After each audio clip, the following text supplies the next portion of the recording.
Till the time everyone is joining, you can open your camera and start writing your names in chat box. So we will go accordingly.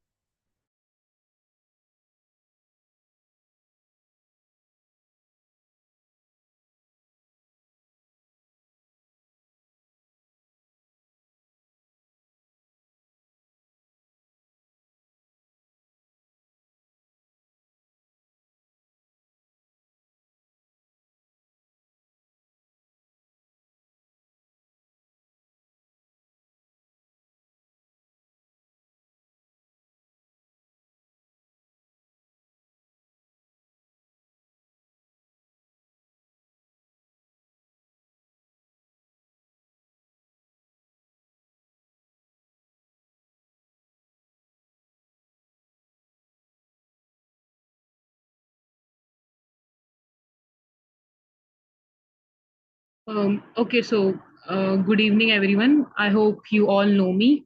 Myself, Rishika, your mentor mentee coordinator and moderator for today's Policy Manthan. I hope you all must be aware today's Policy Manthan topic is: should learning be tailored to student strength or standardized to everyone? So this topic is very thought provoking and relevant to modern education system. Yeah. So before we begin, I would like to give two, three quick instructions. Though we have given the time span of 2 to 3 minutes, I would request and like suggest you to speak for 2 or 2.5 minutes. Just be clear and concise. Secondly, please be respectful. And one more thing is that you can counter the other person or you can add to the other person's point if you like to add. Yeah, that's it. And in order to set the tone, I would like to begin with a quote by Robert Quillen, which says that discussion is an exchange of knowledge, and argument is an exchange of ignorance. So, with that thought, let's begin our discussion. And first speaker is Ridhima. So, Ridhima, you can open your mic and camera and start. Am I audible? Yes. Okay, I'll start. Good evening, everyone. I'm Ridhima.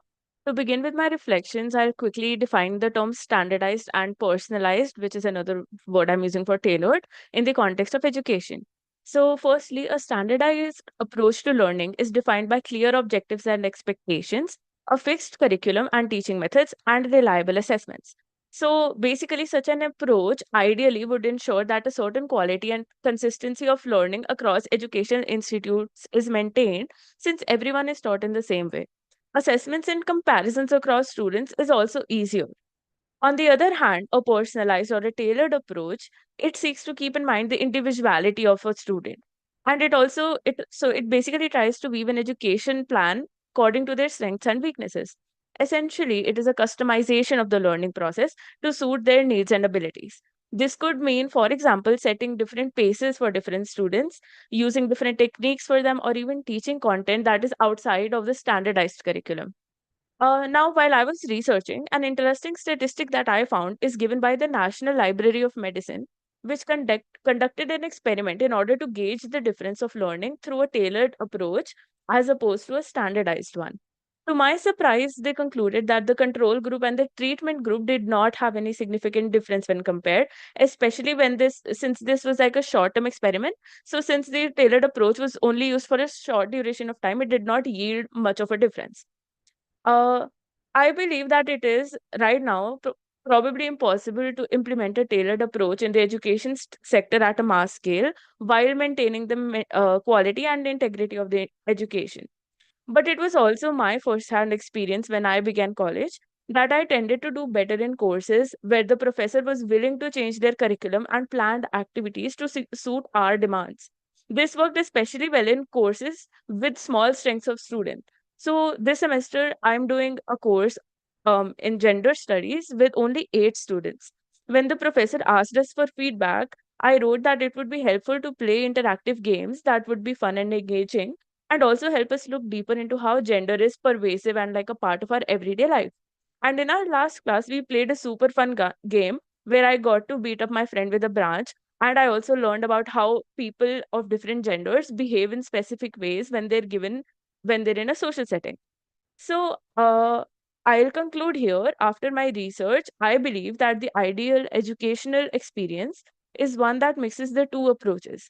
To make this possible, I think that this number of students in each class or section need to be regulated.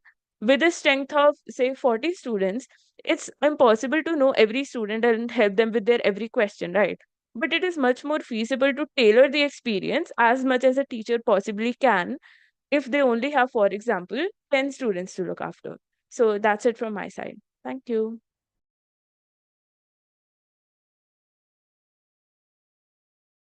Yes,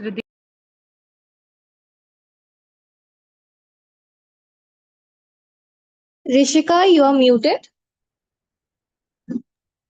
okay, Ridhima. I like the way you speak and all the points you capped and your personal stories in it. Anyone want to counter or to add point? Yeah. If anyone wants to, they can open mic and speak. And if not, then we can go to next speaker. I think so. No one wants to. So I, next speaker is I could just sorry, Ishita here. Can you hear me? yes. I just wanted to agree to the point where she said, that it is actually kind of impossible to add the tailored education system because the quality of it will definitely depend on the teachers or the personnel who are responsible to provide this tailored education. And especially in India, with I think tailored education needs a lot of resources compared to standardized education. So I think I agree on that point and it's valid. okay, Shita. Anyone else?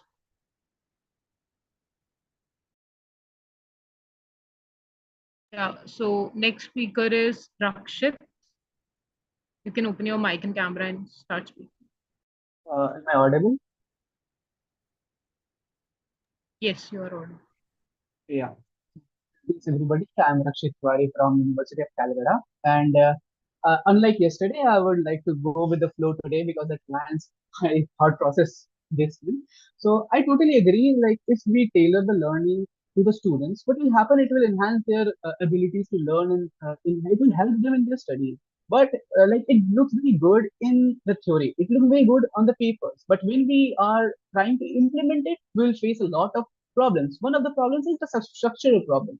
The structural problem involves the thing which I said yesterday is infrastructure. We lack infrastructure for that. We need funds for that. We don't have that yet. I'm just specifying my focus area, India only. What happens in a country like India where the lack of teachers is so much, like the scarcity of teachers is so much that the pupil to teacher ratio reaches above 60, 70, which is double than the prescribed thing according to the Right to Education Act 2009. We cannot expect that each and every student can be tailored, the learning can be tailored to the students. Secondly, we also are aware of the quality of teachers. Leave out quantity, talk about the quality. What is happening? For instance, I'm talking to you, there is a issue going on with TET and in-service teachers. For instance, what is happening now in West Bengal, the Supreme Court, what happened? The Supreme Court, the judgment of Supreme Court said that whoever teacher is teaching, this is generally focusing on the primary sections. Whoever teacher is teaching or the in service, they need to qualify TET examination if they're having more than 5 years of service. So what is happening? This is loading their brains with depression. The loss of job thinking is just frightening them.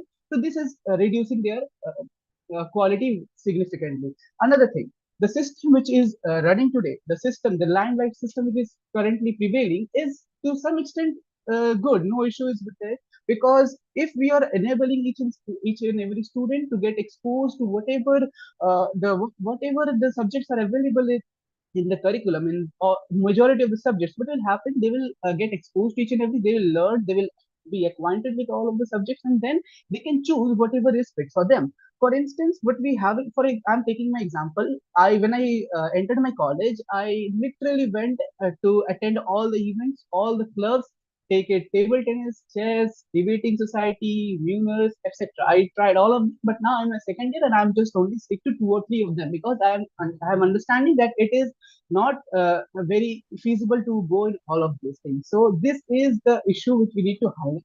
We have structural issues which is backsliding them, which are just lagging them behind. So we need to fix issues first. The thing looks very good in theories, but it is a utopian vision. Thank you.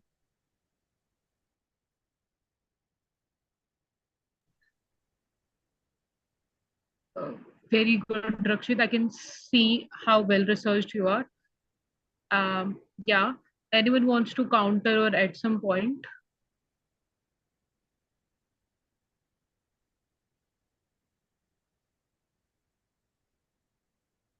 No one wants to?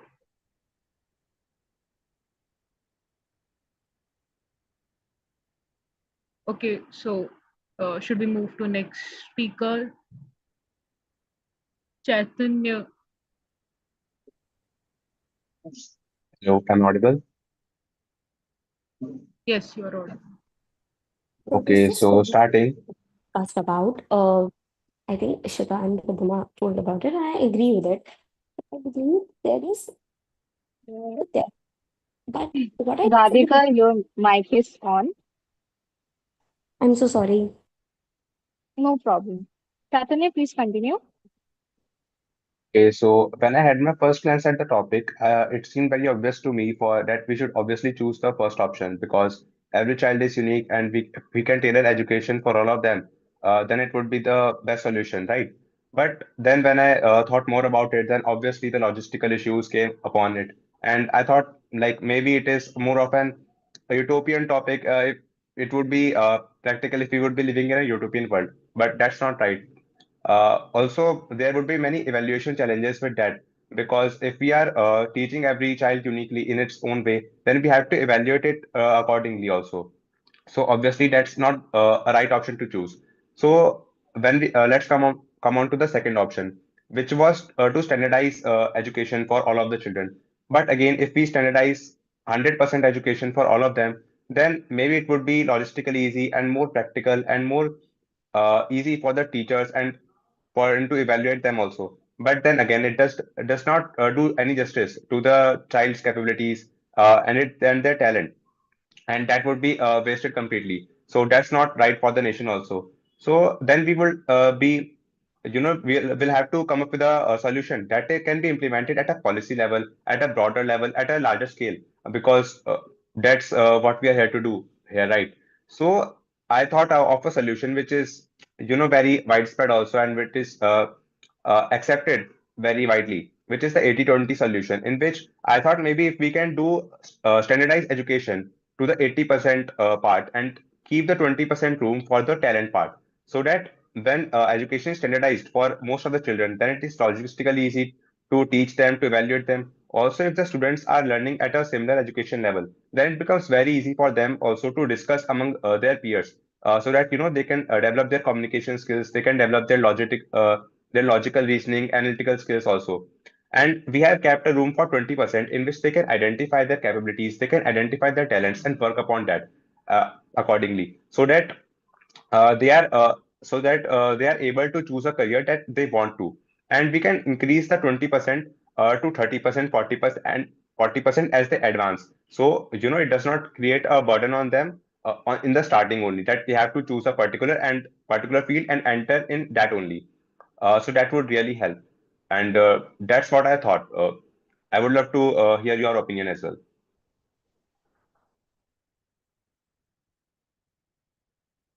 Yes, Chaitanya, that's a very good and original idea. I would like people to add on the power on this point an idea or to counter.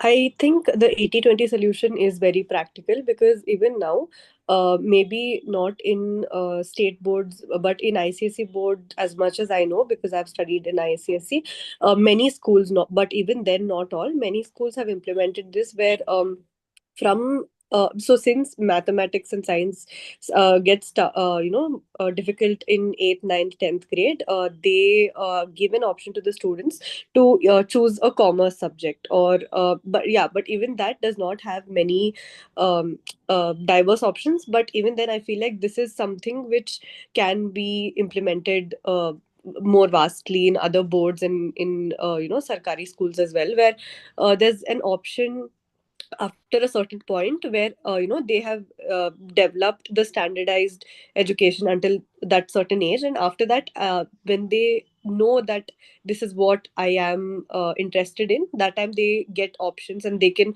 from then itself develop another foundation for their interests. And eventually when you get to choose your degree or whatever, that time you'll have more clarity, because I feel like what happens with fully like 100% nationalized standardized syllabus is that you are very confused when you're given that important decision, when you have to take it at your degree level, or even before that, say 11th or 12th. So I think 80/20 is a really good solution.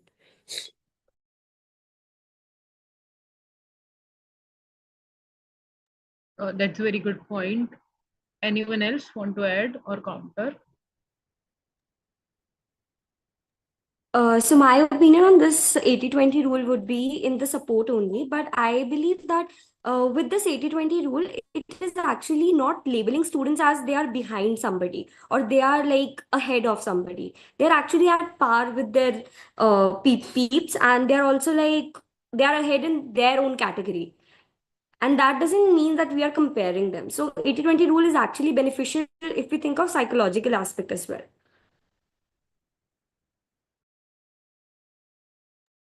Uh, True.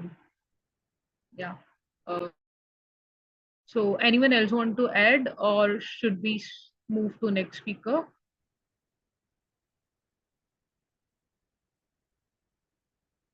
Okay, so let's move. Ishika is the next speaker. Hello, everyone. I hope I'm audible. Am I audible? Yes, Yes, you're you're on. audible. Yeah. All right. So, I mean, as a lot of the people before me, I think Ridhima starting, which she defined standardization and personalized tailoring quite very aptly, and then they all went ahead and how tailoring is quite utopian. But my perception of it is like when we say that should learning be tailored or standardized at an early level, like suppose the child is just starting to go, you don't exactly know what the child's learning needs are and what exactly should it be tailored to.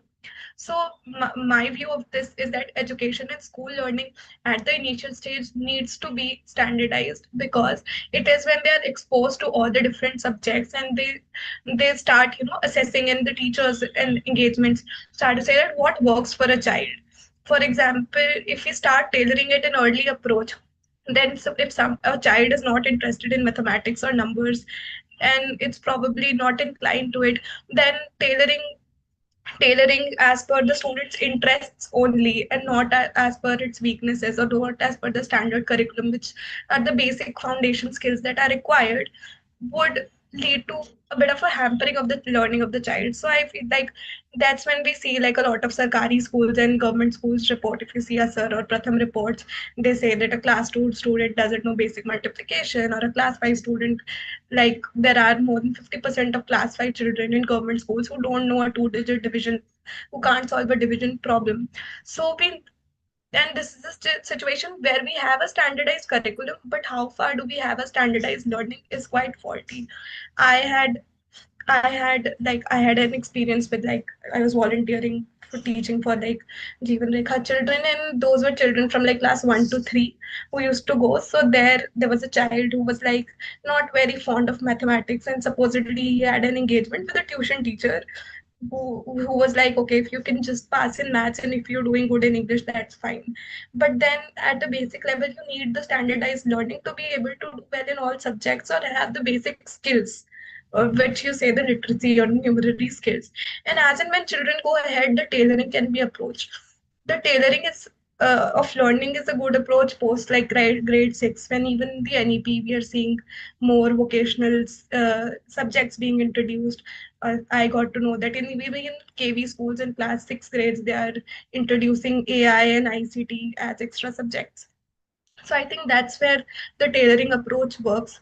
Another thing that I came across as a solution to whether we can actually tailor is that OECD has this learning compass framework which aims to meet both like the needs of the future workforce with tailoring, along with balancing it with academic benchmarks, which are the standardized benchmarks that are set by educational authorities. So this is an approach that I feel that will balance both the standardization bit at an early stages, building the foundation of an education, and tailoring as per the students' interests and learning outcomes.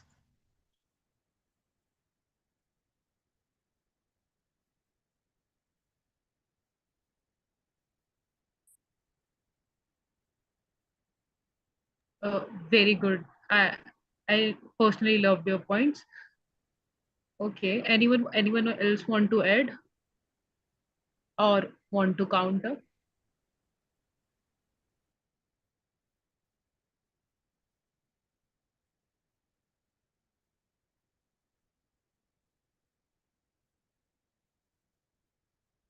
Yes, Shri. I just wanted to add that when we are going to tailor, how are we going to tailor the education according to students?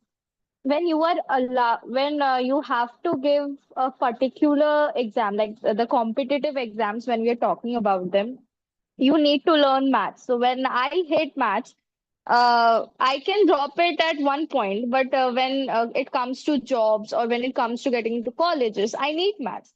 So how are we going to tailor that? Does someone has any point about that? And guys, please be more interactive. All right. So does anyone have any point about that? Yeah, I would like to talk about this. So basically, what my perspective of tailored learning, it's not about the curriculum is changed or the curriculum is divided. I'm talking about tailoring of the methods that we are teaching students. That should be according to the specific needs. So this is my perspective on the topic. While we are talking about that, I can drop maths if I don't like it. So that is a completely different line that you are choosing. You can't then opt for something like JEE or like a CA examination. If you are talking about having a particular, like all of us are participating in JEE examination, so we need to be equipped with physics. But my perception of learning physics would be something which is practical, and somebody else's would be learning more theoretical aspect of it. So this is what I mean by tailoring. Just adding on to whatever she said, maybe in the sense that when she was talking about how, sometimes we don't like the subject, we don't understand it, and it is hard for us, and we have to give a competitive exams which has that subject as a core subject, right? I think to that extent, let's say NEET as of right now, I don't think to what extent is physics relevant to me becoming a doctor. I don't understand. So I think one of the good solutions that I'd probably propose is maybe having major and minor subjects even in the competitive exam, giving a high weightage to the, even though now right now we do have a high weightage to biology and NEET, but I don't think it's substantiate enough. It is more of a 80, if I'm not wrong, 60-20-20 is what we have right now. I'm not so sure, but maybe making it a huger amount where biology is given more, become the major subject where in-depth knowledge is taught to you, and the other subjects, that is chemistry and physics, maybe are given lesser, significance. I think that would be a good approach. And yeah, of course, tailoring according to me is also not differentiating or telling that these are two different groups of people. It is making the destination is the same, that is to gain knowledge, but the ways you take to go to that destination is different. I think that is tailoring. So I don't know, many of you have heard about it, but CUET PG had removed the general awareness paper, which included general awareness, maths, I mean quantitative maths and logical reasoning, just because the students complained that these papers were very hard and they weren't able to do so. Now the thing is, the Tata Institute of Social Sciences were offering masters, that is, masters in human resources, human resource management, operations management. These were just like MBA, and this will get you job like MBA. How MBA does. I was planning to do that, but after this came out just at the start of this year, Tess quickly said that they would take CAT as their competitive exams.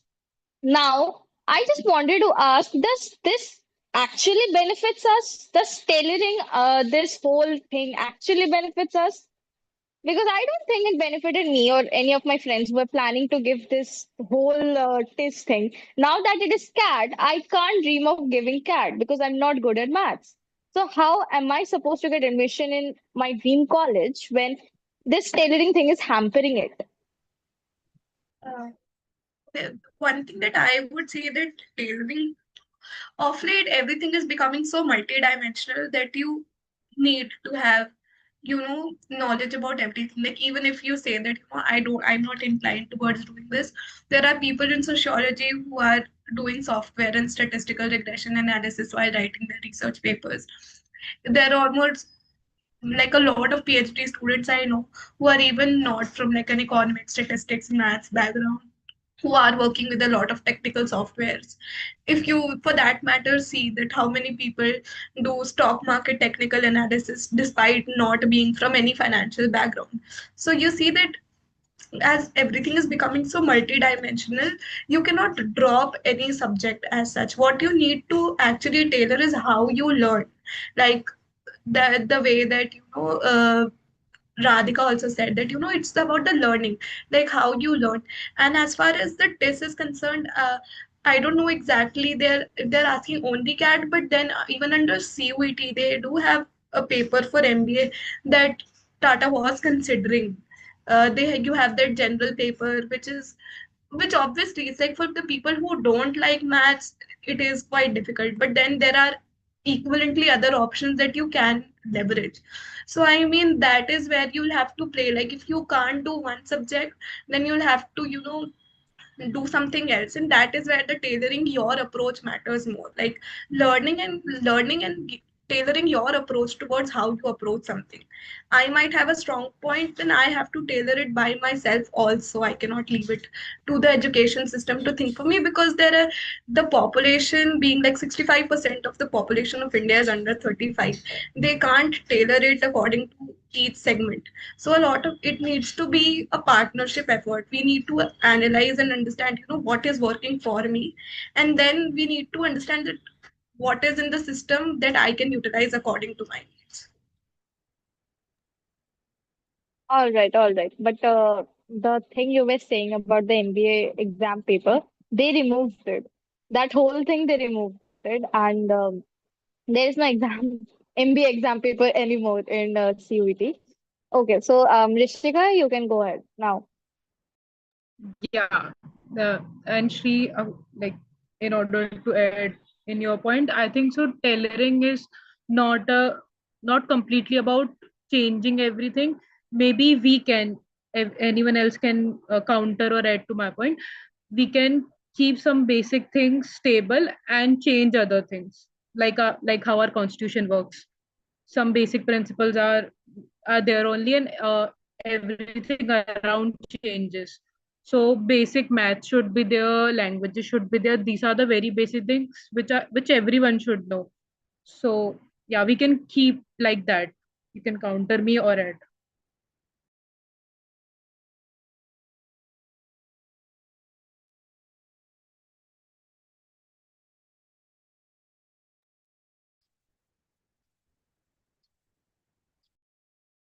Yes, Shita.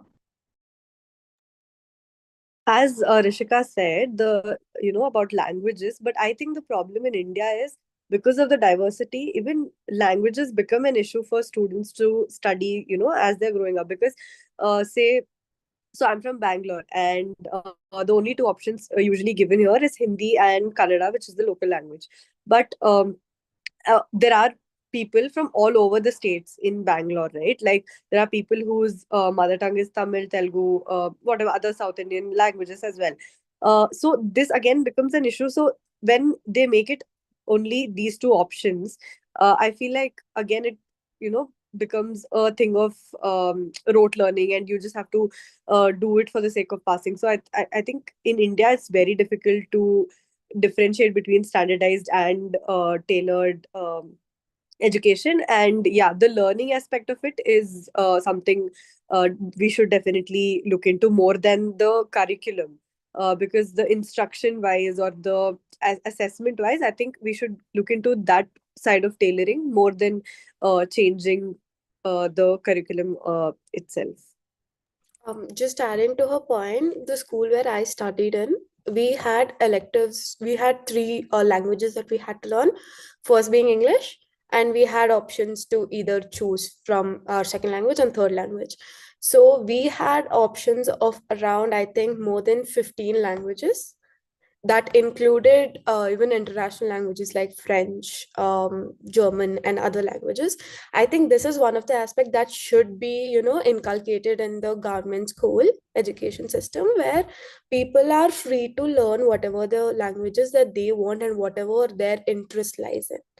I think that's one of the things that should be added into our education system. But then, because of the diversity and the resource problem in India, so this is basically maybe for the elites, but it cannot be given to like the basics in the Sarkari schools. It won't be able to. It won't be possible. Like the number of teachers and the people who are teaching it. So maybe we can automatize it, like having Duolingo or like certain kind of apps which teach students, and then examination to be conducted by the schools. So that is what can happen, but not like teachers teaching every languages. Actually, just to that point, I would like to add that there are this also results to job creation. To be honest, there are some multilingual experts who are known for teaching multiple languages who can be hired. Of course, not on the scale of India. We are a very huge population in our education system, but I think if multilingual experts, it's also job creation at the end of the day. It's not just education, but also it's creating jobs. So I think that all aspect can also be considered.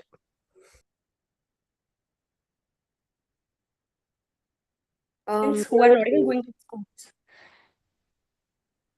Yeah, so the apps created by the government for the students who are not even going to the schools but can learn different languages. So it could also be the tailoring effect that we are talking about.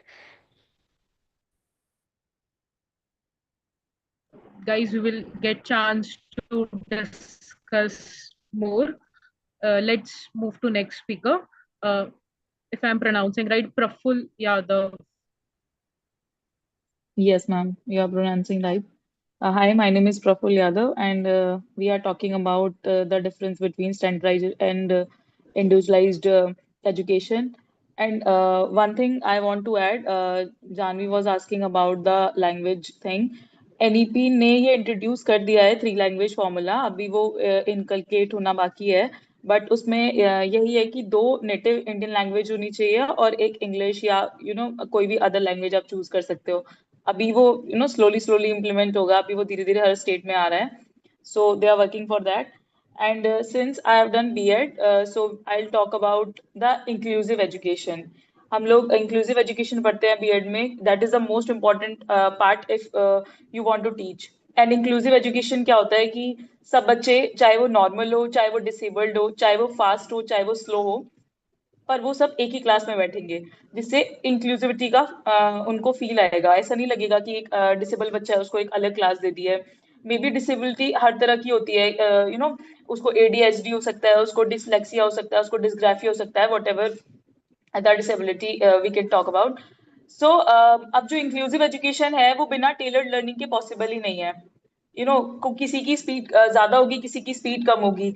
So NCERT ने भी constructivism को add कर रखा है अपने curriculum में. उसमें यही है कि एनईपी के थ्रू उन्होंने यही इंट्रोड्यूस करा है कि नॉलेज तो बच्चा वो खुद बनाएगा, तो रोट लर्निंग जो है बेसिकली उसको आपको आउट करना पड़ेगा, इंक्वायरी बेस्ड लर्निंग को आपको इन करना पड़ेगा, जिससे हर बच्चा इंक्लूसिव फील करेगा. एंड बीएड में हम लोगों ने काफी सारी थ्योरीज भी पढ़ी है रिगार्डिंग दैट। काफी एजुकेशनल साइकोलॉजिस्ट जो है उन्होंने बच्चे के माइंड को स्टडी करके ये निकाला है कि हम स्टैंडर्डाइज जो लर्निंग है उसकी जगह पे हमको इंडिविजुअलाइज लर्निंग को लेके आना पड़ेगा, जिससे कि हम इंक्लूसिव एजुकेशन को प्रमोट कर सके। I talk about some theories. For an example, Gardner's multiple intelligence theory. तो गार्डनर बोलते हैं कि हमारे माइंड में 8 टाइप की इंटेलिजेंस होती है हर बच्चे में। वो म्यूजिकल हो सकती है, वो इंटरपर्सनल, इंट्रापर्सनल, काइनेटिक, बहुत मल्टीपल टाइप की आपके पास में इंटेलिजेंस होती है। तो अगर आप एक ही मेथड से तो किसी को नहीं पढ़ा सकते, आपको डिफरेंशिएटेड इंस्ट्रक्शन यूज करना पड़ेगा, हर बच्चे के लिए एक अलग पैरामीटर सेट करना पड़ेगा। ऐसे ही वाइगॉल्स की बातें करते हैं, जेडपीडी की, जोन ऑफ प्रॉक्सिमल डेवलपमेंट। तो वो ये कहते हैं कि यहाँ पे टीचर एक इंस्ट्रक्टर की तरह काम ना करे, एक फैसिलिटेटर की तरह काम करे। मतलब जहां तक बच्चा खुद कर सकता है, क्योंकि बच्चा अपने प्रीवियस नॉलेज के हिसाब से काम करता है, जो भी उसके पास कुछ प्रीवियस नॉलेज होती है उसके बेस पे वो एक्ट करता है। तो जब तक बच्चा खुद काम कर रहा है उसको उस एक्सटेंट तक काम करने दें, एंड देन उसके बाद उसको पुश बैक करे पीछे से अगर उसको जरूरत है तो इस तरह से बच्चा और ज्यादा सीख पाएगा। ऐसे ही मॉन्टेसरी मेथड हमारे यहाँ पे 100 साल पुराना मेथड है, और वो यही कहता है कि हम किसी भी तरह के नियम में बाउंड होके हम काम नहीं करेंगे। ऐसा भी नहीं होगा कि 3 से 4 साल का बच्चा एक क्लास में बैठेगा और 5 से 6 साल का बच्चा एक क्लास में बैठेगा। तो वो मिक्स एजुकेशन की बातें करते हैं, वो ये कहते हैं कि फ्रीडम भी दो बच्चे को, एक लिमिट में फ्रीडम दो। उससे क्या होगा कि बच्चा ना अपने स्टाइल से चीजों को सीखेगा, और जब वो अपने स्टाइल से चीजों को सीखेगा तो वो मास्टर करेगा। अभी ये 100 साल पुराना मेथड है। एंड मोंटेसरी स्कूल काफी फेमस स्कूल्स हैं। अभी लोग बोलेंगे कि ये तो रिच किड्स के लिए ही हो सकता है पॉसिबल, बट बात तो ये कि कोर कॉन्सेप्ट तो कोई भी अप्लाई कर सकता है, कि आप एक जगह पे 3 साल के बच्चे को भी बिठाओ, 9 साल के बच्चे को भी बिठाओ, और उनको साथ में ग्रो करने दो, उनको अपने बेस पे सीखने दो किसी भी चीज को। वो प्रोजेक्ट लर्निंग के बेसिस पे हो सकता है, अभी तो एआई भी है, तो एआई के थ्रू आप बच्चों को सिखा सकते हो। ऐसे ही उसके अलावा एक मेथड आता है ब्लूम टेक्सोनॉमी। ब्लूम टेक्सोनॉमी में उन्होंने 6 स्टेप्स दिए थे बेसिकली, कि पहले आप रिमेंबर करोगे, तो remember, then understand, then apply, then analysis, and then evaluate, and then create. अगर आप स्टैंडर्ड वाइज देखोगे कि स्टैंडर्डाइजेशन के बेसिस पे, तो सिर्फ आप एक लेवल 2 तक ही जा पाओगे, मतलब रिमेंबर के बाद अंडरस्टैंड तक ही जा पाओगे। बट अगर आप टेलर्ड एजुकेशन को अप्लाई करके देखोगे तो आप लेवल 5th और 6th तक भी जा सकते हो, मतलब हम उसे इवेल्युएट करके कुछ नया भी क्रिएट कर सकते हैं। सेम ऐसे ही कोल्ब का एक्सपीरियंशियल लर्निंग साइकिल थ्योरी ये भी यही कहती है कि करके सीखना चाहिए। और कॉन्क्रीट, पहले वो बोलते हैं कि पहले आपके पास एक कॉन्क्रीट एक्सपीरियंस होता है, देन वो रिफ्लेक्ट होता है, देन एक एब्स्ट्रैक्ट कॉन्सेप्ट आपके पास बन के आता है, and then you will be participating in a active experiment. So ये सारी की सारी जितनी भी एक रिनॉट एजुकेशनल साइकोलॉजिस्ट ने जितनी भी थ्योरीज दी हैं, ये इसीलिए दी हैं जिससे कि हम लोग क्लासरूम में इंक्लूसिविटी को इम्पोर्ट कर पाए, उसको हम फॉलो कर पाए। एंड ये सब कुछ टेलर्ड एजुकेशन के बिना नहीं हो सकता। हाँ, स्टैंडर्ड एजुकेशन भी इंपॉर्टेंट है, बिकॉज अगर स्टैंडर्ड एजुकेशन नहीं होगा तो हो सकता है क्लास में एक बच्चा पायलट निकल जाए, एस्ट्रोनॉट निकल जाए, और एक बच्चे को बेसिक मैथ्स भी ना आए, बेसिक इंग्लिश भी ना बोलना है, बेसिक हिंदी भी बोलना ना है। सो वो भी इम्पोर्टेंट है, बट द फैक्ट इज कि आपको बेसिक चीजों को तो स्टैंडर्डाइज ही करना पड़ेगा, बट उसके बाद में जितना भी काम होगा वो सब टेलर्ड एजुकेशन ही कर सकती है। That's from my side. Thank you so much.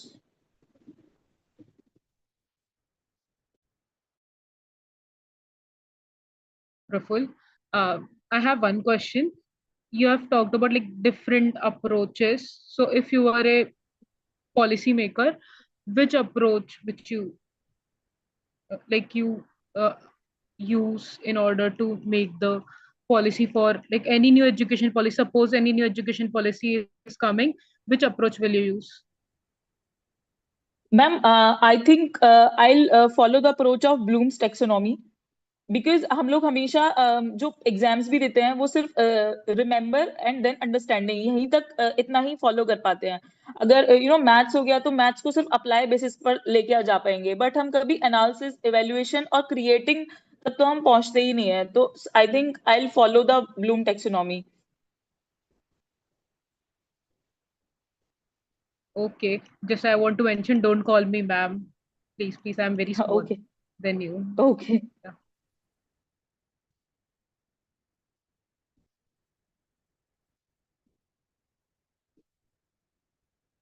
Anyone else want to add or counter or say something?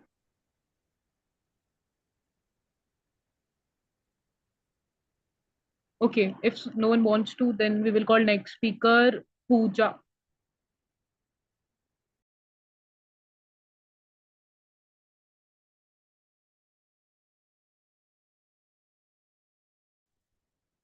Hi everyone, I am audible. Yes, you're audible. So, according to me, there should be balance between personalization and standardization. Education plays a key role in shaping your young's mind, but the question remains: should every student learn the same way, or should learning be customized according to individual strength and interest? Standardized learning ensures equality. Every student studies the same syllabus, is tested by the same method, and meets common national standards. It helps to maintain the fairness and ensure that no one is left behind. On the other hand, tailoring education to students' strength encourages creativity, confidence, and the deeper understanding. It allows students to learn at their own pace, follow their interests, making education more meaningful and skill-based. But this approach can challenging to implement in large classroom or government school due to limited resources and trained teachers. Therefore, a balanced approach is ideal. According to me, maintaining core standards for all while giving flexibility to adapt teaching method based on the student's abilities. This ensure both equality and personalized growth in education. For example, in Gujarat board or CBSE schools, all students in class 8 study the same math and science chapters. This helps the government set fair exam and measure learning outcome easily. However, this approaches often ignores that every child learns differently. Some students are good at logical subjects like math, while others are excels in art, music, or sports. When all are focused to study in the same way, many lost interest or confidence. So my perception is education should be fair and flexible. Standardization gives structure, but tailoring gives meaning. When we mix both, we create a system where every child, whether in a city or village school, can learn, grow, and shine in their own way. Thank you, ma'am.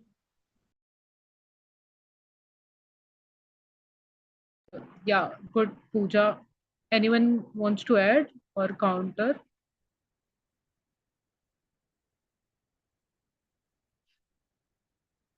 No one wants to?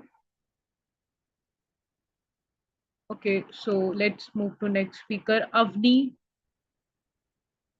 Good evening, everyone. Am I audible?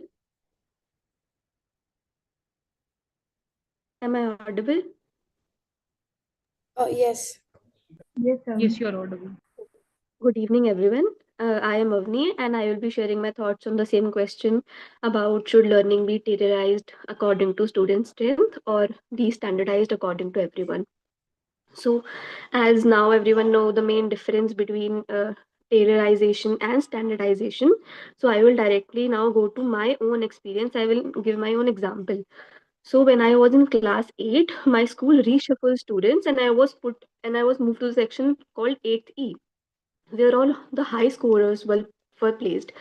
Initially, I was very happy, I was proud, and I felt that yes, I was placed in a section where students to according to my academic knowledge were placed. But later I realized that it is some kind of tailored grouping. Now, this is not the exact example of tailored learning, but some sort of tailored grouping, where we all were divided on the basis of a performance. We were provided with the best faculty of teachers of our school, and we were made to prepare for competitive exams like NTSC, if anyone of you know, and a maths exam like Aryabhatta, and we were provided with the best teaching faculty. So in initial days I was very happy, but later I realized that this is a kind of tailored grouping. Some it helped some of us to grow faster, to learn faster in according to our pace, but it also made other students feeling left out. So then I made a thing. Then I mm, came to a conclusion that tailored learning is good, but only when equal opportunities are available to all the students, because the students who were scoring less were neglected and section was made out of students who scored higher. I don't know if this is a example of tailored learning, but it is part of it, I guess, because we were divided on the basis of our strengths and were taught by one of the best teachers. So this is the main challenge in a country like India. We still have a very huge resource gap. Some schools have best teaching faculty, they have smaller class sizes, and other schools, like mainly government schools, do not even have basic quality education. The teacher, and I would also like to add the fact, the teacher student ratio in India is around 1 to 40, and in places also 1 to 60 on an average. One teacher is teaching a class size of 40 to 60 students. And in this case, tailored education and tailored learning is not impossible but very difficult to implement.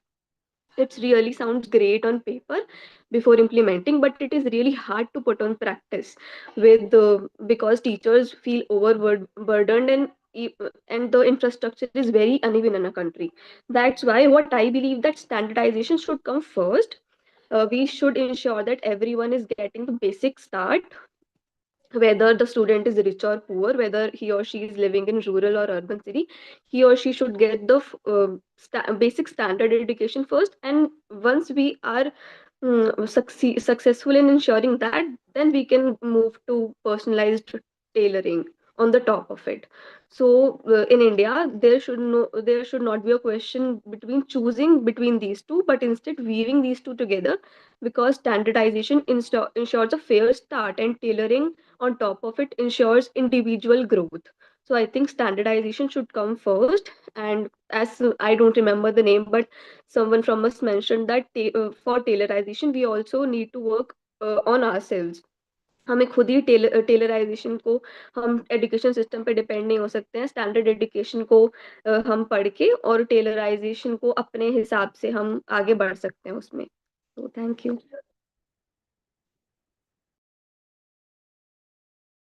Uh, I liked your insights, Avni. Anyone wants to add or counter?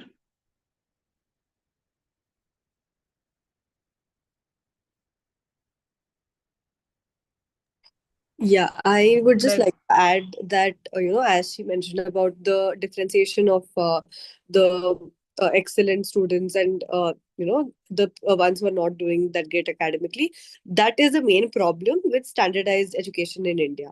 So I feel like, it has to be woven together because of the lack of resources and everything. But I think this is what all schools and the policymakers need to concentrate at, where they need to. I think it has gotten a lot better now, at least as much as I've heard in schools, with the discrimination among, the students who are doing well and not well academically.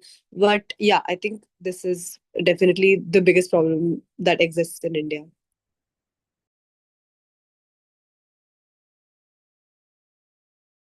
yeah, Manisha, you want to say something? Yeah, thank you. So hi, Emily. You were very great speaking about it. So I just want to ask you, like, I want to know your opinion about this. Like you said in the last कि हमें हमारे हिसाब से ही tailoring करनी पड़ेगी, हम system पर depend नहीं रह सकते. So like, could you please tell us how can we do it? Because ultimately we are working under a system. We are ruled by a system, and India has a very huge population. So we can't let every person to control on their own, because ultimately we require a system to be stable. So how can we do that?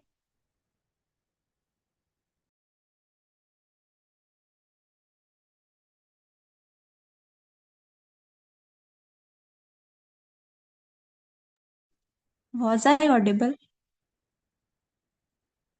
Yes, yes, you Yes, were you are audible. audible. Avni,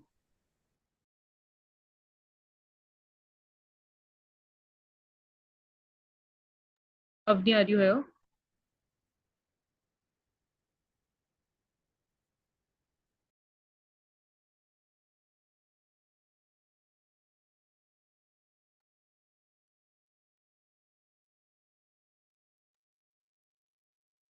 Avni. Yes, please. Anyone Yeah, else I want can to say answer?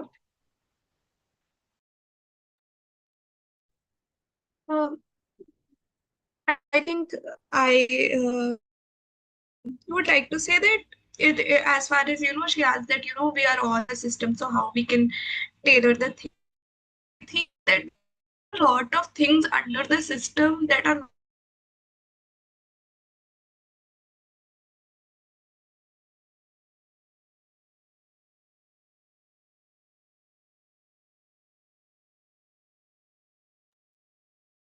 tailored to So sorry to interrupt you, but you are not audible.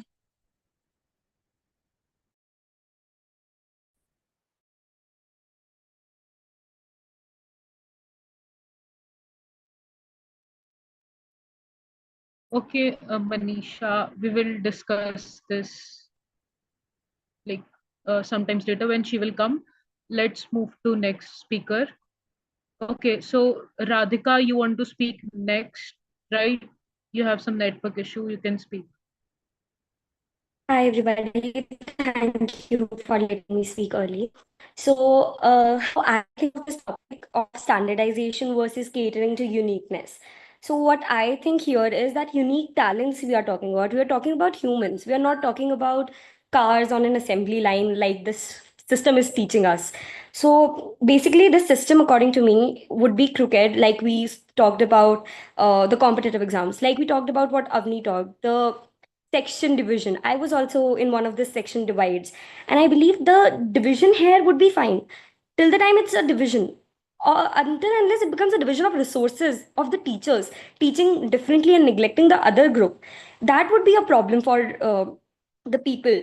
And I would call this distorted tailoring, which is like fake kind of tailoring. Tailoring for me would be tailoring your how you teach a particular section of people differently while keeping all of them at equity, while not dividing the resources but catering to their specific needs.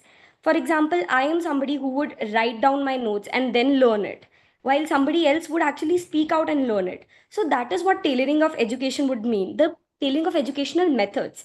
And with this methodology thing, while I was researching, 5 to 10% of Indian students, they have hidden form of problems which cannot be identified, which are not identified so far, which is very detrimental when we talk about like the economy, because these are the people who are going to grow up and then earn for us, right? So the strength based education engages, it keeps us motivated.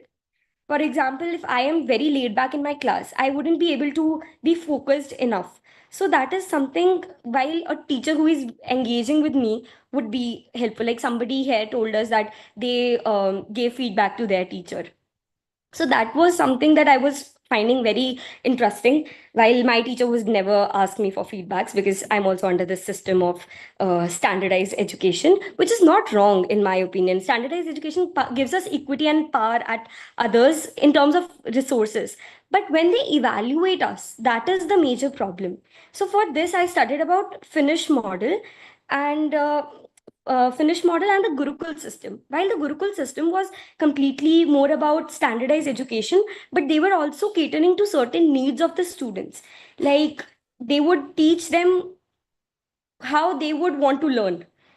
Don't teach a student like how you are teaching everybody. Teach them how they would want to be learned and how they would actually grasp the concept. And then there's Finnish model that talks about flexibility and trust. It minimizes the standardization at a very early stage. This was talked about by somebody else as well, that standardization and testing must be lowered at a certain level of age, like 7 years or 10 years. They must not be evaluated on basics. They must be taught the basics, not evaluated by of them. And given all this, standardization of curricula must be there, like their curriculum, that whatever they are studying must be equal, but the way they are taught must not be. So rather than labeling the students, this is something that I talked earlier as well, rather than labeling as somebody is behind or somebody is educationally forward, it actually categorizes them at what they are best at. So 10 people in my group would be best in badminton and 10 would be good at academics. So I'm not dividing them on basis of that they are behind in badminton and they are ahead in badminton. I'm just saying that they're better at badminton and this group is better at academics. So this is what I wanted to talk about. We are not just passing identical tests. We are equipping the students with identical knowledge, but then letting them choose their own perspectives of lives, whatever they want to be. So 80-20 rule was something that I took from this session, and I would like to be corrected if anybody wants to give their opinions.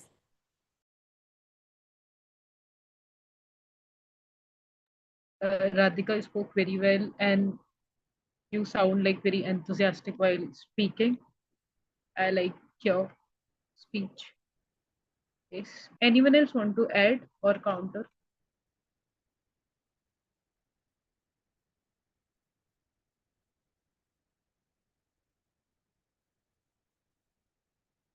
No one want to? Okay. So one thing I want to mention before going ahead, please keep your cameras open whenever you're speaking anything, even if you're countering or adding some points. And for everyone, if everyone is reading and speaking, please don't read and speak.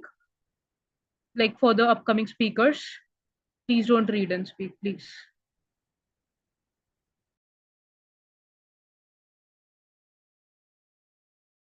Yeah. And next speaker is Bani.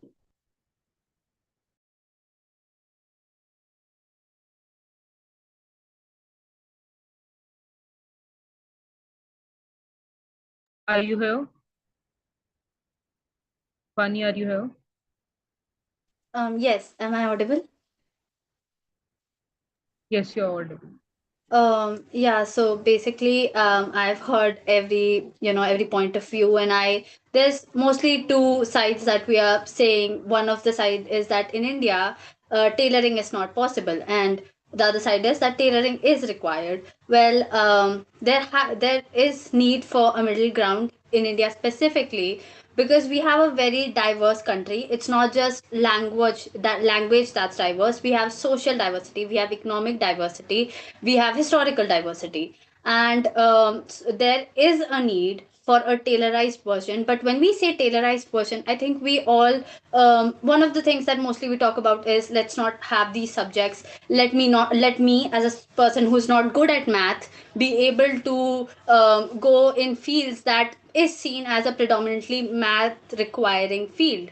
But the thing is, this conversation seems to be very urban field minded. Meaning, for example, NEP 2025 is bringing in robotics. We have artificial intelligence being brought in. We are letting students in school choose whatever subjects they want to learn. But all of this is only catering the urban audience. India's well, according to the 2022 studies, 18 crore students are in rural areas. So these children don't even have basic knowledge. There are kids who are 10 years old, they cannot read, they don't know basic math. So bringing in artificial intelligence and robotics is a very far-fetched dream that we have for children who don't even know basics. Um, as I was doing research for this debate, I came to know that our center makes decisions. For example, the very NEP 2025, they make decisions, and while states are allowed to do certain things like introducing local language, bringing in heritage of specific states, the core issue is fund. State is the one that manages fund. They are the ones who assign funds to state. Now if a state, for example, I'm going to take example of Kerala and Bihar. Kerala has a high literacy rate. They are very ahead, whether in social, economic manner, where girls are allowed to go to school. There is no, well, I'm not going to say fully, but to a major extent, girls are allowed to go to school. They are allowed to do certain things. They're allowed to have a job. Now let's come to Bihar. over there we have social barriers. Girls are not allowed to study. There is not enough importance to studying. There is not given enough importance to, maybe if you want to do something that's different from engineering or UPSC, well, it's not going to happen for you. For states like this, we need to give the states, the government of the state, power to make decisions for their own education policy, because the state government knows best. Government of Kerala is going to know best what is going to help the students in their state. Government of Bihar is going to know best what is going to work for their children. Let them have at least some type of power to make decisions. The local language and culture all comes to a standstill because center does not give you funds if you're not fitting to the NEP framework. If you are going out of the NEP framework, they are not giving you funds for that. And so states do not try to be innovative because, well, you're not getting funds. Where are you going to implement all these policies and these ideas that you have if you don't have the money to do so? So Indian problem, I think personally, is fund. If we let the states decide, if I let the state of Bihar decide that these first generation students need different type of education compared to the students in Kerala who are maybe second generation of students, and they have more support from the family. So yeah, that's what I think is India has three core problems. Urban, urban is different. Their policies need to be different. States need to be given the right to at least decide, come to a conclusion. We can all come to a main point, which is I want robotics, AI, but let a state that does not have even basic education, let the children come up to a point where they can even think about robotics and AI. Thank you. Vani, you were very good. And I loved your point where you talk about giving autonomy to states. It is very necessary to give autonomy to states in order to work well, and it's the very core thing. And yeah, one more point, that funds, yeah, even in at the center level, we are with the lack of funds only. In like as far as I know, Radhakrishna Commission in 1948, they said that at least 6% of GDP, no, at least 4% of GDP should be spent, if I'm right, on the education, but still we are lower than that 4%. So on center level also we are with lack of funds, and we are not giving autonomy. So very good points, very good points. Correct me if I'm wrong, isn't education on the concurrent list where both the state and the union get to decide? It's just a question. I'm not countering anyone. It's just a question I'm asking because I'm not sure. Yeah, you're right. It is in the concrete list, but as I said, the funding is the problem. States, even if they are given the right as per the constitution, when the funds come, they just give in and accept whatever the center is saying. And I think another thing is, even though it is on the concurrent list, the problem that occurs is that if the state is trying to go out of their way and do something, that's when they don't get the funds, as Vani mentioned. So I think that's the issue more than the decision wise.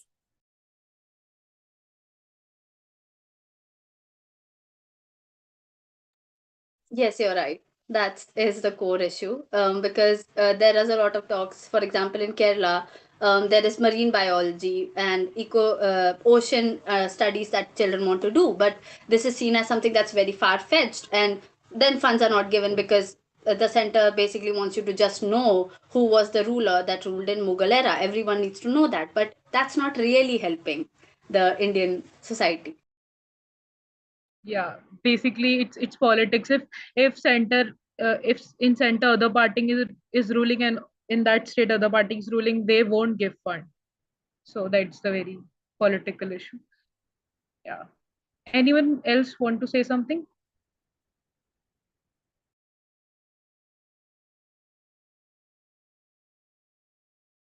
Okay, so let us move to next speaker, Chanvi. Okay. So hello everyone.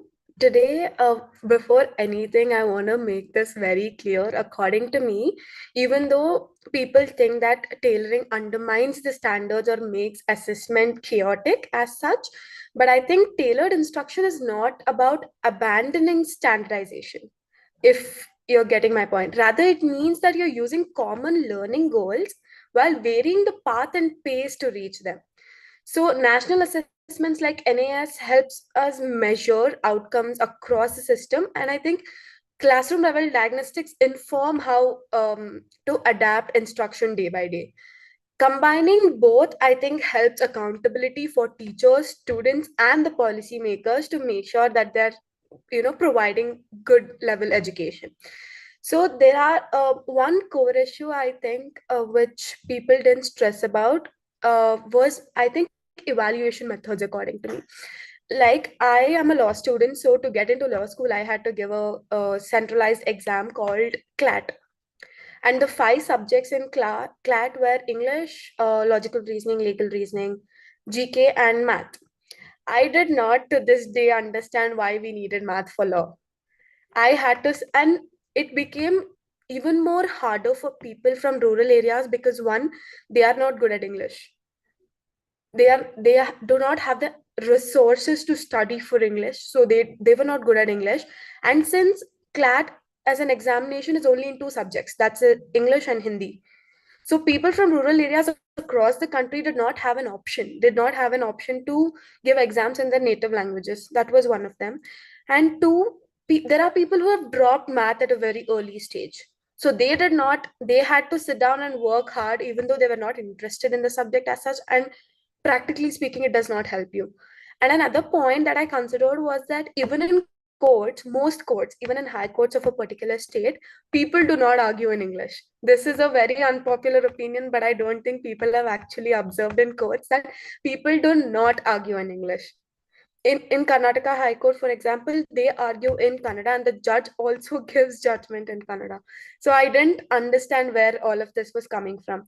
And if you actually looked at the CLAT examination, none of the subjects required you to study any prior subjects except math, because we didn't have chemistry, we didn't have biology, we didn't have geography, we didn't have history. It was nothing. We did not need any, the conventional subjects to actually give your CLAT exam. So I think this is one of the issues, that is the evaluation methods, because in as a lawyer, I think one of the most important aspects is about debating, moot courts, and probably research.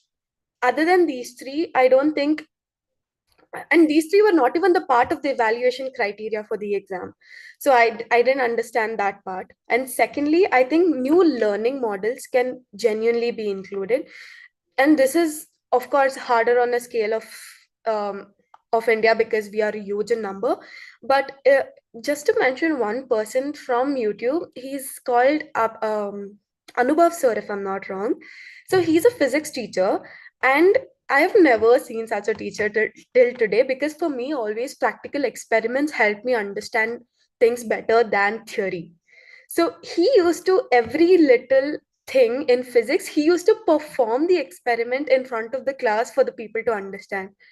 And immediately after his YouTube channel, I think, grew, within almost 2 years, there were around 60,000 students that he was teaching, whose marks and understanding levels had doubled by what they were 2 years ago.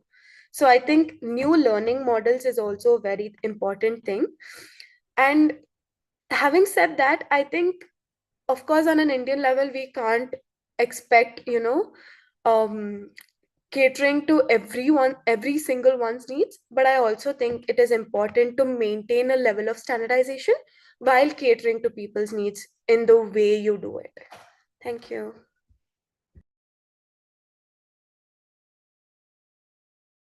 Yes, Shanvi, you kept very good points. Yeah.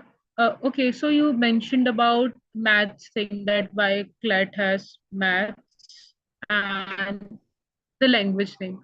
So I think so that English thing has came from because we are ruled from Britishers. So like you can always counter my points from British things because they have ruled us. So our country has this English thing very much, like very dominant.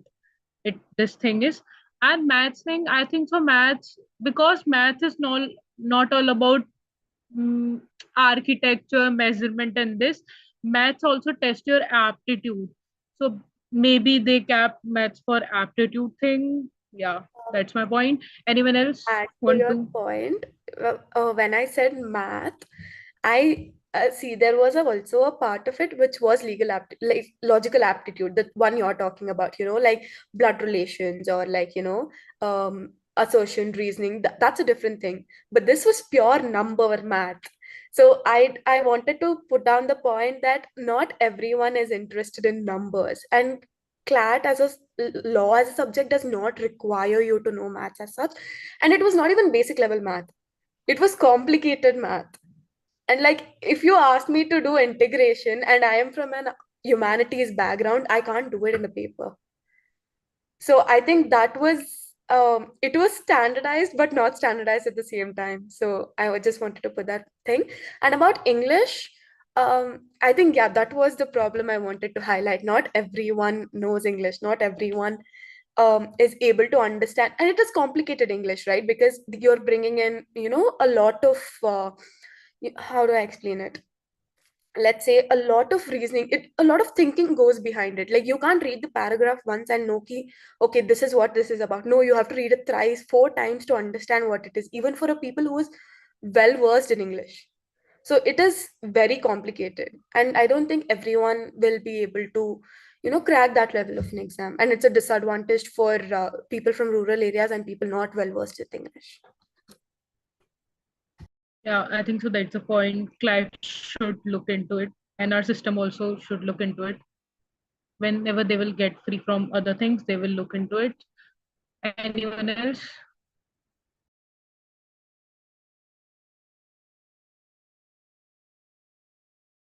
Yeah, Harshika, you can speak. And please open your camera and speak, please.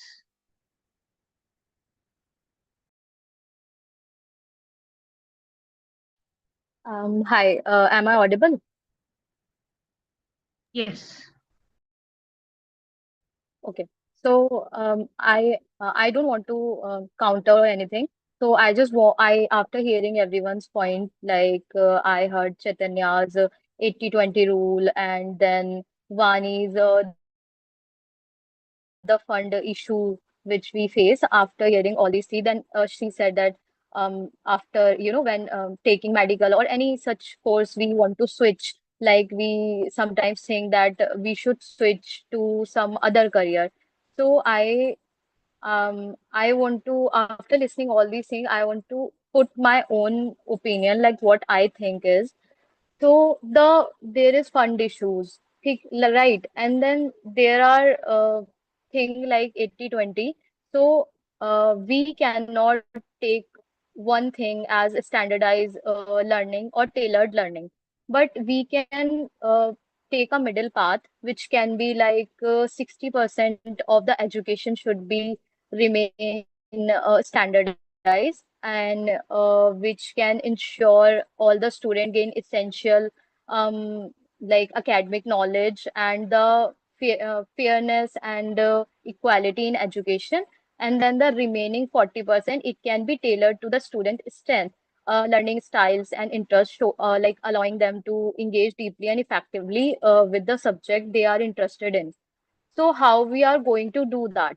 So I am not talking about the thing like we should directly jump to the higher things like the AI and robotics and big things like even though learning different languages, I think it's a big thing because people don't even not people, like students don't even know how to communicate.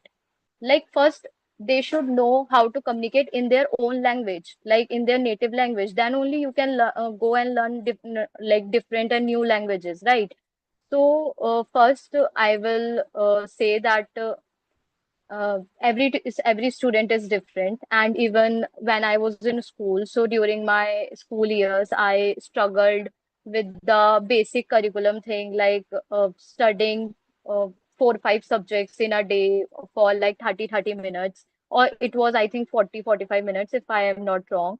So I am kind of a student who is more into studying for 2 to 3 hours a particular subject, and not to just switch subject after subject.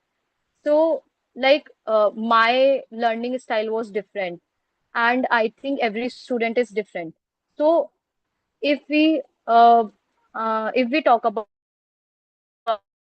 the first thing like communication, so I think uh, I I guess you have watched that video of Raghav Jewel. I don't know the name.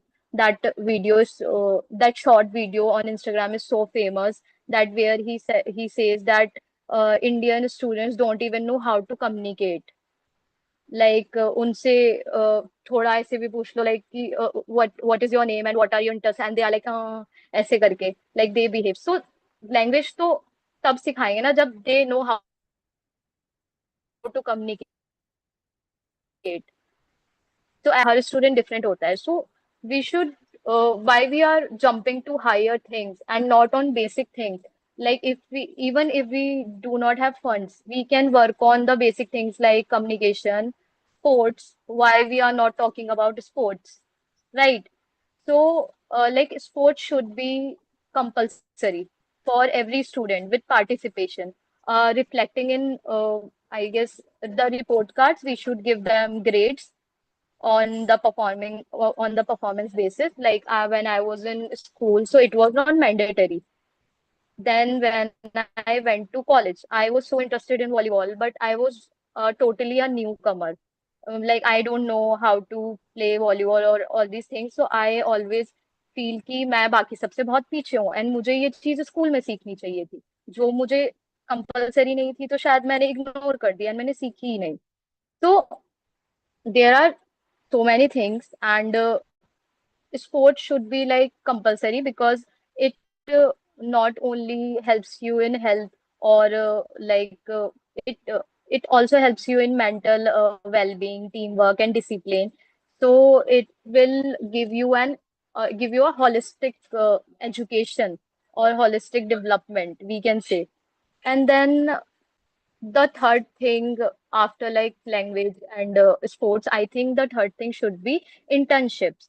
So let me give you an example. Like my brother, he's in ninth class, and recently I he showed me that internship completion certificate in coding.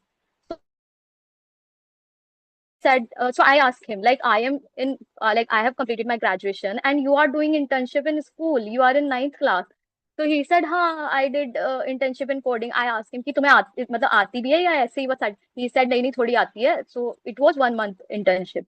So I feel like things like this, like the thing which we are facing after the graduation or masters, कि हमें field change करनी है या ऐसा कुछ interest वगैरह, because शायद हम वो चीज ना समझ ही नहीं पा रहे हैं कि हमारे स्किल्स क्या है.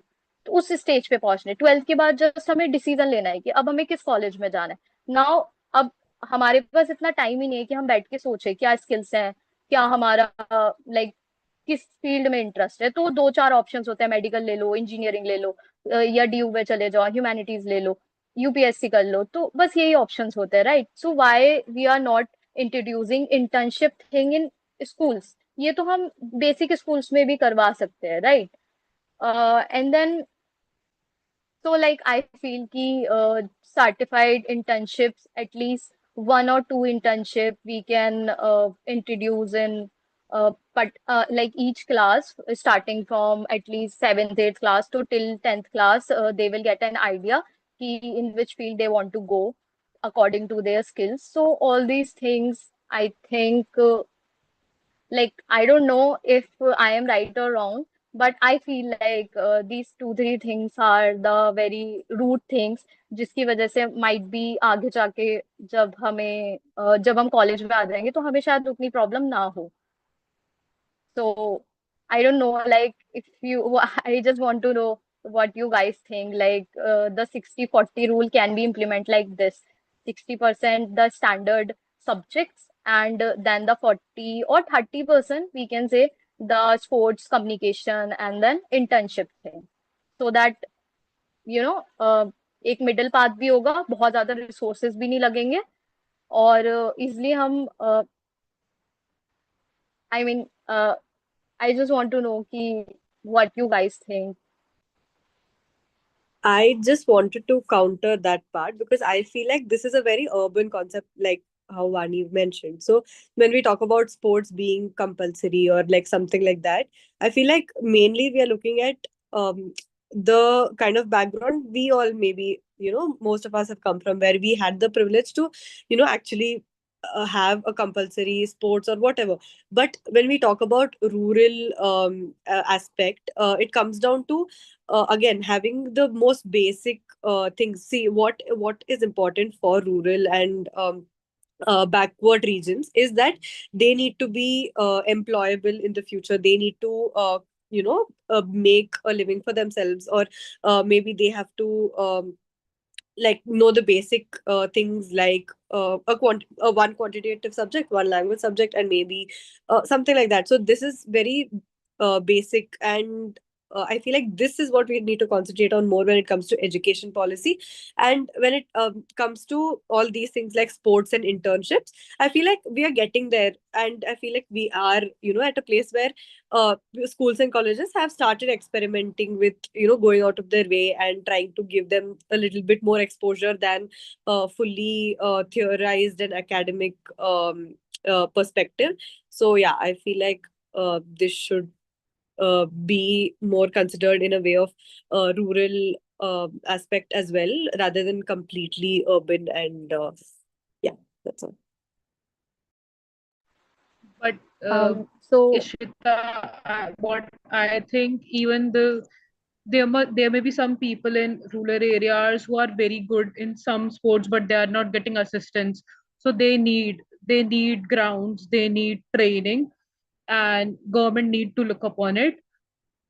And the internship, which comes under the vocational learning, it is also very necessary. And in order to further develop and make our country developed, we have to look into vocational trainings, because the countries who are doing very well, we can look into their educational system, they are looking into vocational training. Yeah, that's it. Anyone wants to keep the point? I will take one more point and we will move ahead. And one thing I want to add also that Haryana is a live example. वहाँ पे sports mindset जो है वो already है, वहाँ पे rural background से ही बच्चे आते हैं एंड दे एक्सेल. कहने को population wise I think Haryana 2% ही है हमारे टोटल ओवरऑल पॉपुलेशन में, बट अगर स्पोर्ट्स के हिसाब से देखा जाएगा तो आई थिंक मेडल सबसे ज्यादा वहीं से आते हैं. तो उसमें आई थिंक अर्बन और रूरल का कॉन्सेप्ट काफी कम है. वो शायद माइंडसेट का प्रॉब्लम है, क्योंकि वहां पे स्टेट भी जो है वो बहुत ज्यादा एम्पावर करता है स्पोर्ट्समैनशिप को. So I think this is what I want to add. Yes, correct. So let's move uh, to next speaker. If I'm right, Krishti Sen. Are you here?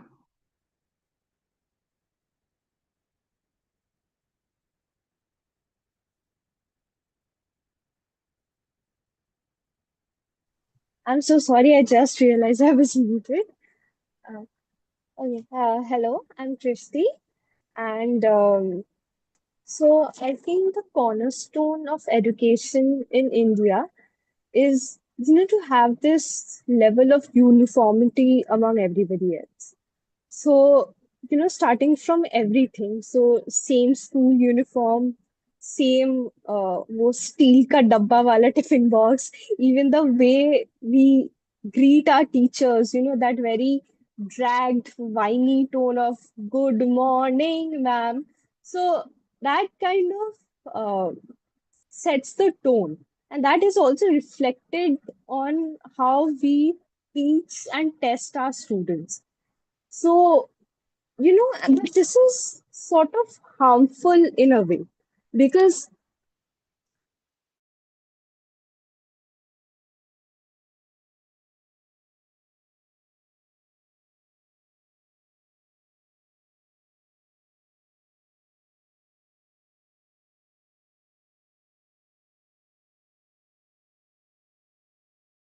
Sorry to interrupt. I am having network issue. No one can hear her. We can't hear her. I think she's stuck. Krishti, there is some network issue.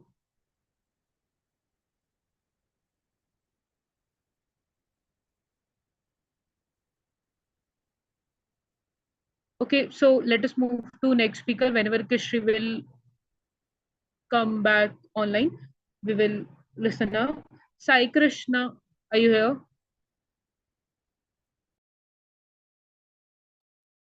Can I speak afterwards? Actually, I'm getting a call now after Sneha. Okay, Sneha. Yeah, I'm here. So the answer for this question, I will try to answer it through the example of Ishan Avasti from Tare Zameen Par movie. So in that movie, we saw a student who is facing a mental health issue or a health issue like the dyslexia. So when we come to a student like Ishan Avasti, he needs special support and special care from teachers. Before the character of Amir Khan, he was not interested in studies, not interested in his life, his own life or anything in the life. So after Amir Khan's character, his life got entirely changed. He was interested in studying just like other students, and he understood what is his real potential. So Amir Khan really helped in that thing. So I think if we are like student teaching should be tailored learning means will build students confidence, and what we see in India today is just memorizing facts and going for exams and preparing students to live in a in a rat race or in a herd culture where all the students are writing the same competitive exam, and the competitive exam just have a uh, criteria standardized criteria, just like these marks should be there, you will get admission, no other criteria and nothing. The creative side of the student is completely ignored. Even if we have ECA quotas or something, that's just like around 20 seats maybe in a college. That's not enough. India has a huge population, and each student has its own unique their own unique talents. So India should focus on that also. But when we come to the reality, like when we come to in real life, can the teachers focus on each individual students? It's not possible. When we check on the government schools, like I studied in a government school, and in my class there were around 64 students, and one teacher was there. How can a teacher just look into 64 students each individually? And what we get in a year is like four classes per week, and that is 4 hours. 4 hours is not enough to individually focus on each student. So that's the problem when it comes to reality. And also like even if NEP, if we have NEP and the language thing, also like there's some issues like the three language formula that we recently hear. So there's some practical issues revolved around this, and but when it comes to reality, it will be really good. And I think this thing should be more focused on students with mental health issues, disabilities, and the students who need special care. So that's all from my side.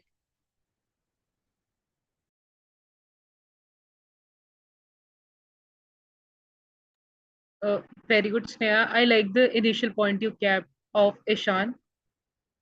Yeah, you spoke well.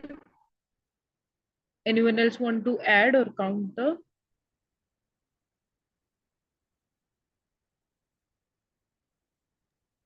Yes, I Okay, want to so say should we move to that. next? Yeah. Am I audible?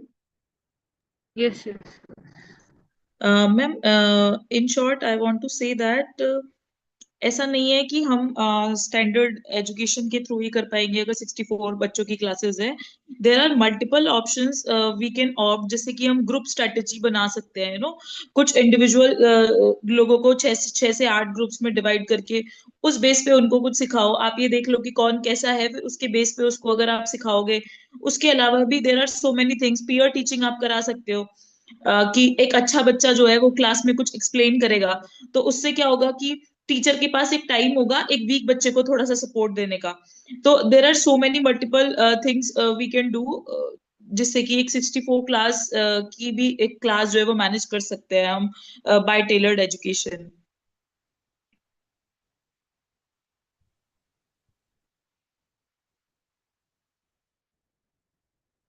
Can I add on? Yeah, you can.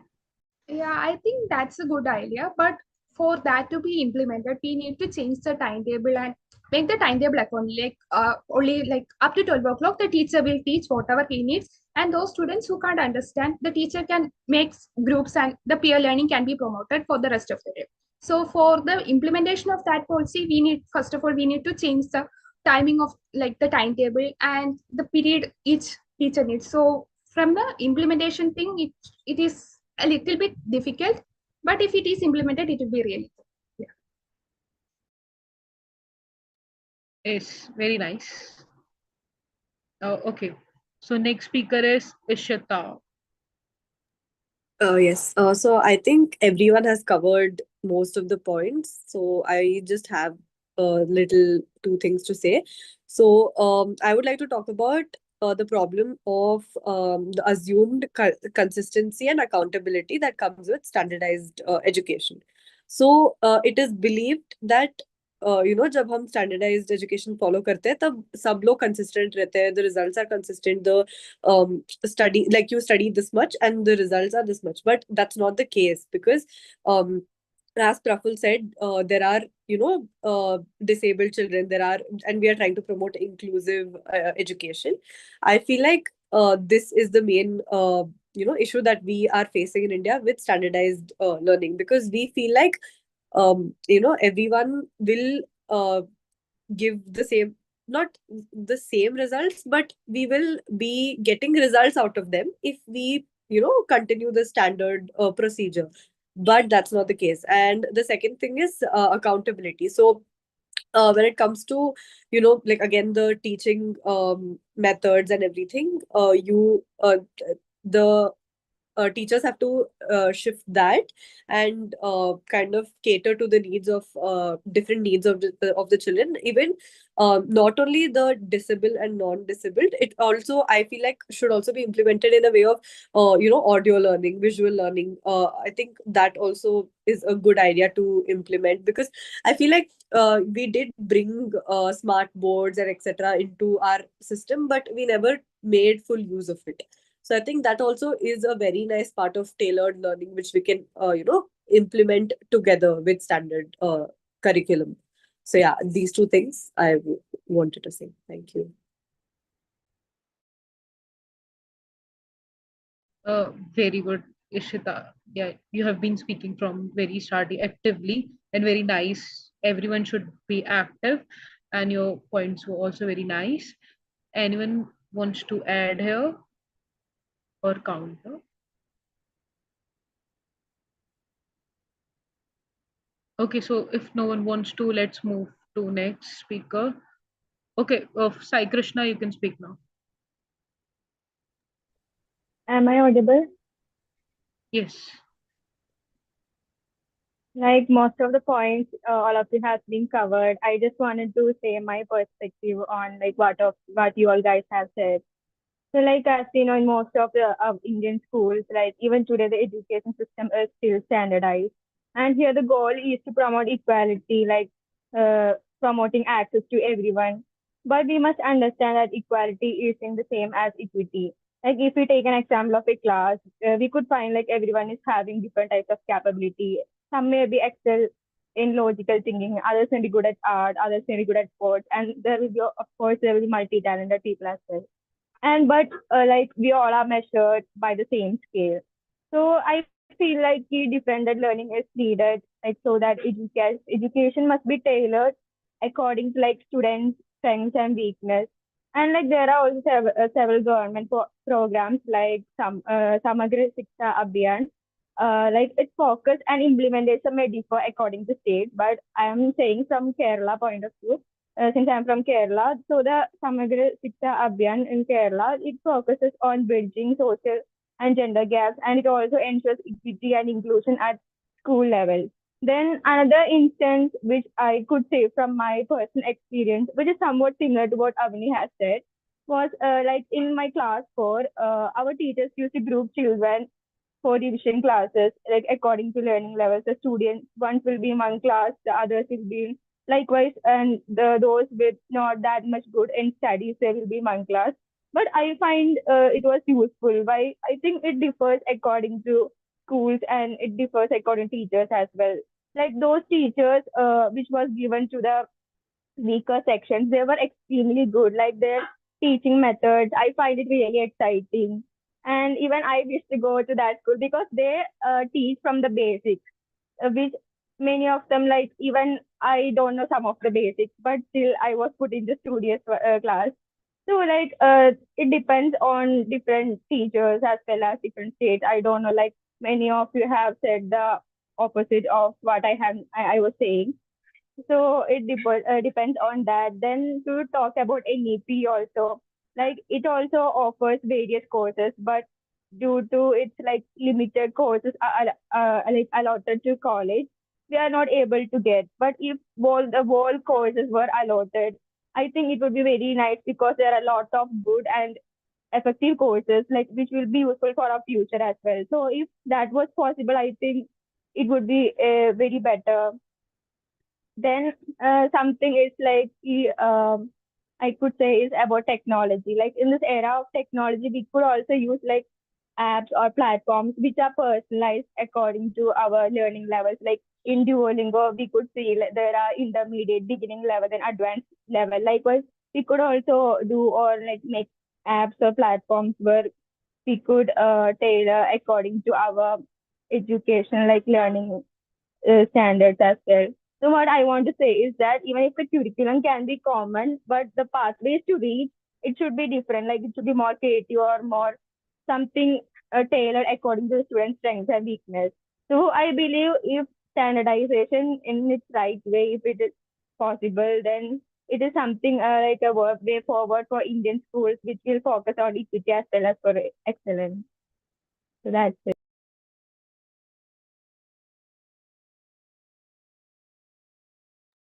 Uh, yes, Sai Krishna, very good. Spoke very well. Yeah, anyone have any points, or should we move to next speaker?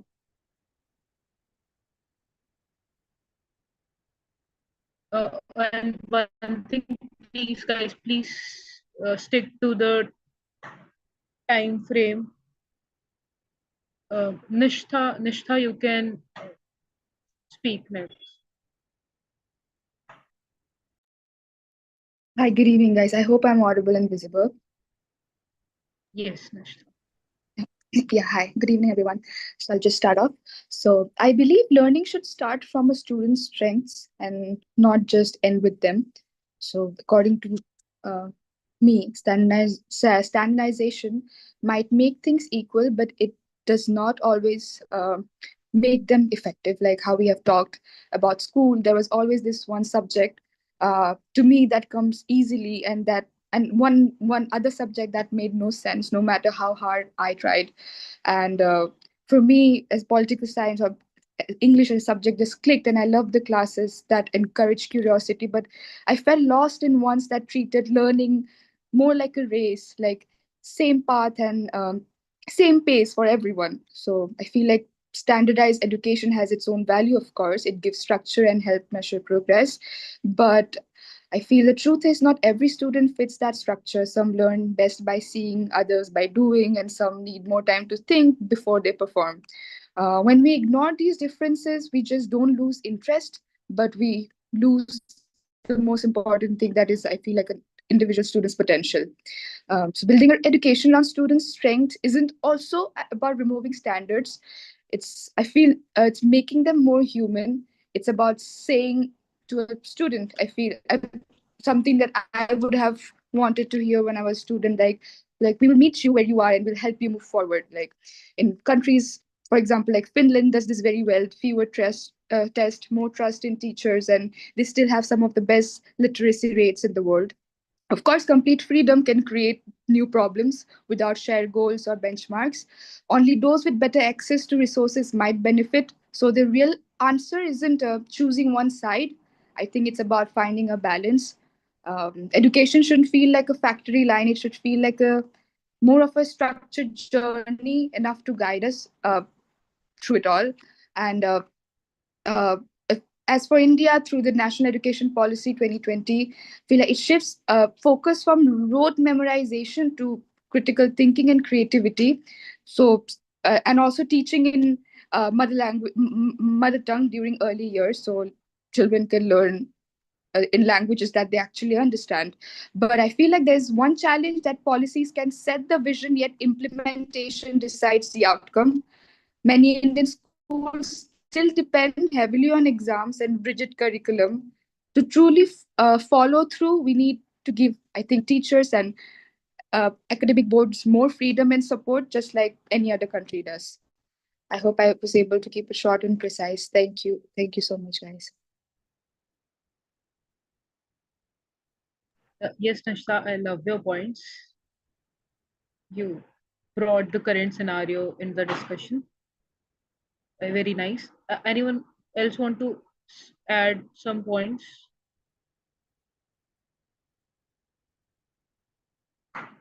Yeah, if no one wants to, we can move to next speaker. And John, you can speak now.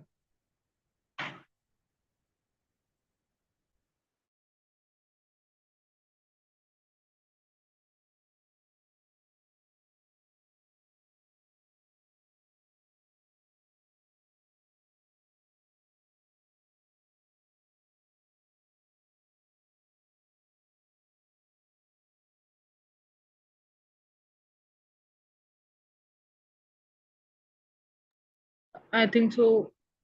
It's not, Rajveer, you can speak.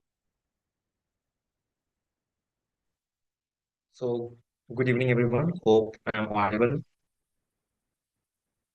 Yes, you're audible. Hello. Yeah.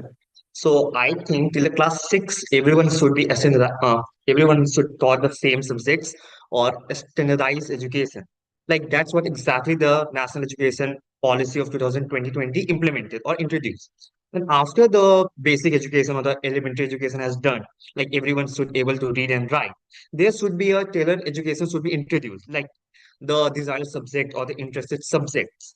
So if someone is interested in history, they should be taught history in depth with a standard education like the English, Hindi, math, science, with the other subjects.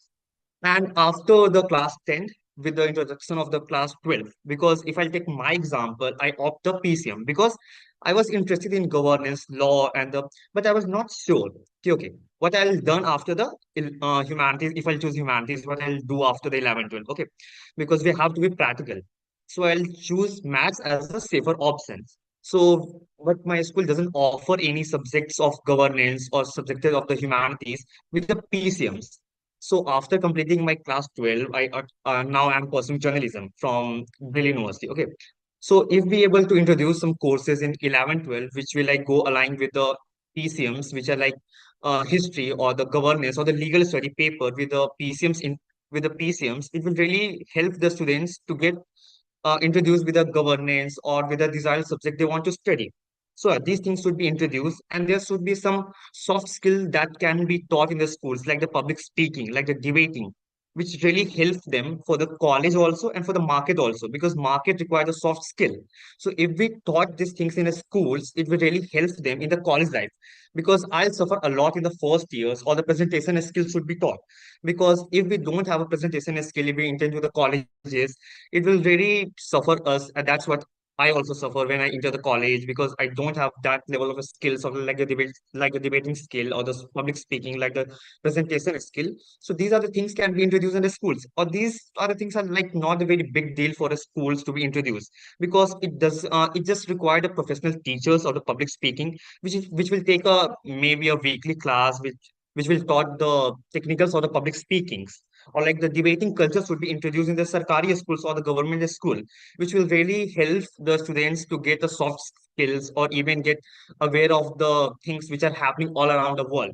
If there is a debating circuit which will introduce in the school level, for the district level, if I taught, all the government schools have the debating society or debating cultures. So everyone get aware of the national issue or even the international school, international issue in their class 9, 10.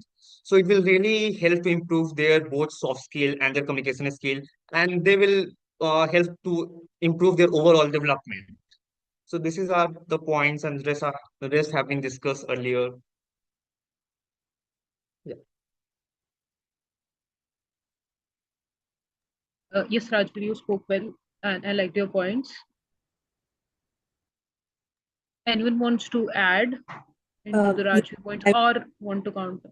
add a little bit. So I think it all depends on access when it comes to how Rajveer spoke about he wanted to take governance subjects, but they were like the offerings of the subjects were not as per his needs, because it was like, okay, only science or only governance or humanities subjects. But it depends on access, because I had the access to choose subjects where or like I maybe not even me, after me 2 years later, my sister, when she was supposed to choose not even degree in 11th and 12th, when she had to choose, she had various options where she could choose like physics, computer science, psychology, and political science. Like she had very, very vast options. So I think it all comes down to access of the schools, and how the school, which school is providing these kind of options. And secondly, soft skills, as he spoke about, I definitely agree with it. And there is an NGO which I worked with a while ago, where they bridge the gap between what the schools can't teach the children, especially the sarkari schools, because they just have that rule key, you have to promote them even though they're not um, like fitting the standard percentage or whatever. They what they did is hire volunteers or teachers or whatever, and they taught the students the soft skills like communication skills, gender. There was a subject about gender, which I also was a part of accumulating the curriculum for it and all of that. So I think these things which are being done by NGOs and other organizations should definitely be implemented in schools itself. So yeah, thank you. So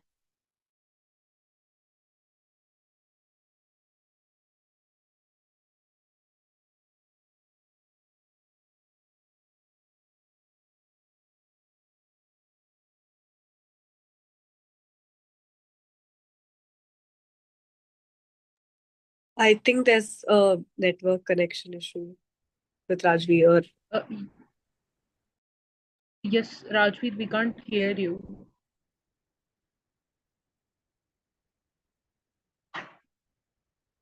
Rajveer. Okay, so like I personally like this point.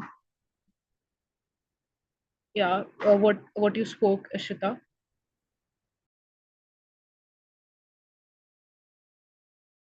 Rajveer, are you here?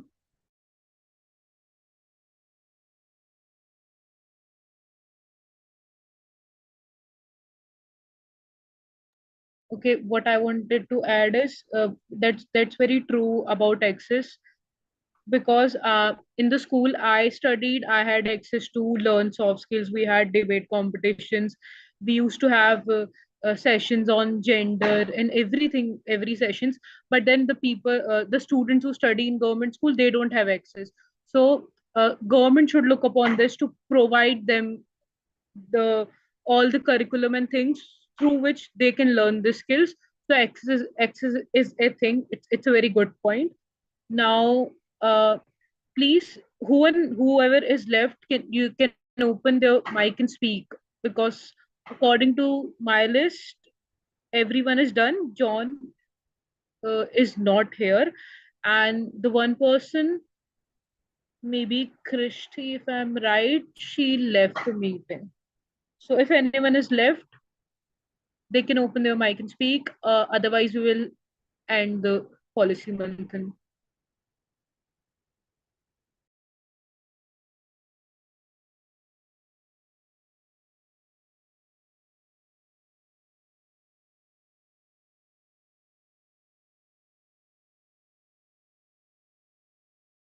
No one left.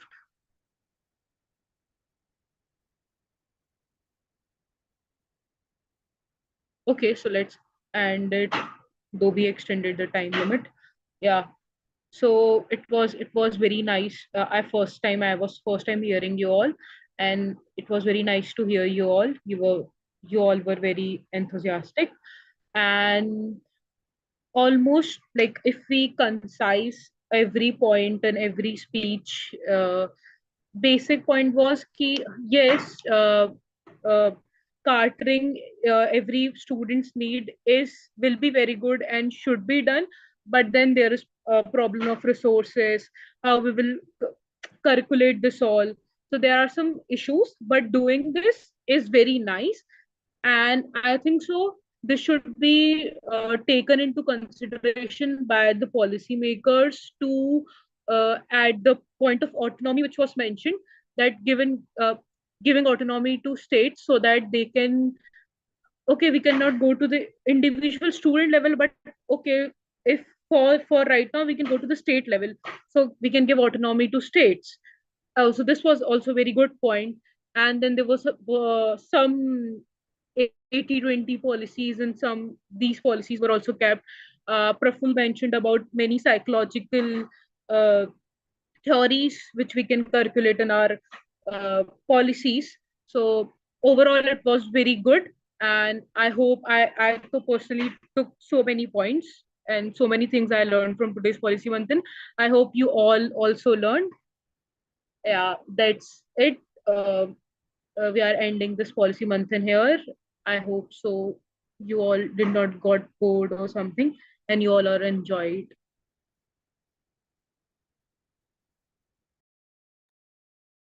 Yes, it was great. And I like the fact that it was an interactive such a session. Like last time, it was just, talking and there was no discussion as such. This time, we all were let to, add on points or counter. So I think that was great. I think so. The speech, like only speech thing, gets very monotonous. So discussion through discussions we get somewhere. Through speeches we don't get anywhere. Yeah. So okay, anyone else want to give some feedback? We will end then.